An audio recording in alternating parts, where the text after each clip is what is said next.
few months ago, I put a poll in my community tab asking you, the viewers, what type of content you would most like to see on this channel. The number one answer was Tamagotchi tips and tricks.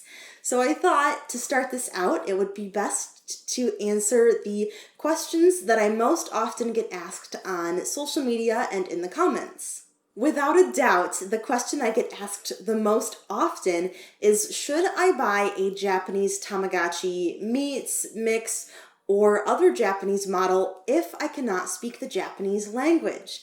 Now, this is a hard question for me to answer for a couple reasons. The first being that while my Japanese is not perfect, I do know some Japanese language. I was fortunate enough to get to study abroad when I was in college, and I learned some Japanese before, and then I continued to study after when I arrived back home. I certainly don't always know what the Tamagotchi are saying, but I'm confident reading hiragana and katakana, so the characters that I'm seeing in the Tamagotchi device aren't foreign to me at all. And the second reason is that this is straight up personal preference. I've heard some non-Japanese speakers say that they don't mind playing Japanese tamas at all. I've heard other people say that they absolutely can't stand it. So today I'm just going to outline a few points to help you make your own decision, and then I'll also give my opinion at the end. First and foremost, basic navigation is very simple and it's practically identical to the On. So basic navigation includes a mix of pictures and text, and the pictures give you a very basic idea of where to go in your Tamagotchi. And then in the main menu, there are basically no options that are harmful to your Tamagotchi. So if you do trial and error, if you accidentally click the wrong thing, this isn't a big deal at all. The only option that I can think of that is truly harmful to your Tamagotchi is when you replace the batteries, you can accidentally click to reset. However, it's truly not that complicated, and I do have a video that can help you easily walk through this. If you have the English Tamagotchi on, you can reference the On's menu to know where things are located in the Meets. You can also reference the On's instruction manual as well, because all this navigation is identical. Secondly, but probably most importantly, there are so many people in the virtual pet community that are willing to help if you get stuck or get hung up because there's a language barrier. A few people in the community have made great guides to help people that only speak English. I've made several video guides about the Meets, which you can find on my channel. Then there's websites such as vpets.org, VPets Paradise, and Fuzzy and Chick. All three of those are a great place to go if you're looking for different guides. And then there's social media. Social media allows us to easily ask questions and communicate and have discussions.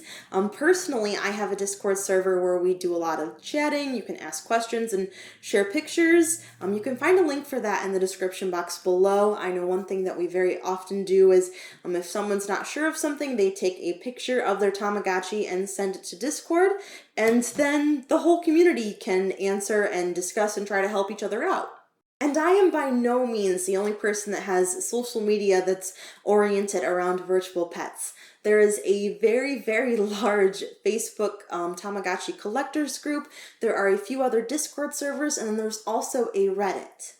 Lastly, at the end of the day, a person's attitude is really going to affect whether or not they enjoy a Japanese Tamagotchi. In this situation, it's kind of you get out of it what you put into it. If you go into this with the mindset that you will be disappointed if you can't read some of the text and chats, then you're probably going to be disappointed. It doesn't matter how great a Tamagotchi is. If you think you're going to be disappointed, you're more than likely going to be disappointed. If you go into this with the mindset that you might not be able to understand everything and that's okay, I think you're more likely to have a positive experience. Also, if you're willing to exhaust all options before giving up, I think that also contributes to having a positive experience. Here, in my social media and in the comments, I try my absolute best to answer every single question that I get. However, there are some questions that I get that You could have easily found the answer by Googling. If you're someone that's willing to search Google or read the guides and ask questions when you still can't find the answer, I think you're more likely to have a good experience with these Tamagotchis. Personally, I almost always try to encourage people to play Japanese Tamagotchis, even if they can't read Japanese. If you automatically decide to not play a certain model just because it's in Japanese, you're missing out on a big part of the Tamagotchi universe. A significant portion of Tamagotchi can be enjoyed without reading. Many of the mini games don't require reading. You can enjoy the different sceneries and artwork. And once you memorize the pretty simple menus, you can easily raise a Tamagotchi from baby to adult. So if you were to ask me, I would say don't let the language barrier keep you from trying different Tamagotchis. Thank you all so much for joining me today for this video about Japanese Tamagotchis. If you haven't already, please consider subscribing to my channel. I primarily make videos about virtual pets, but I also like video games and other collectibles. If you're interested, you can find that Discord link in the description box below, as well as my Instagram, Twitter, and Facebook. Again, thank you all so much for joining me. I hope you and your families are staying safe and healthy, and I will see you in my next video.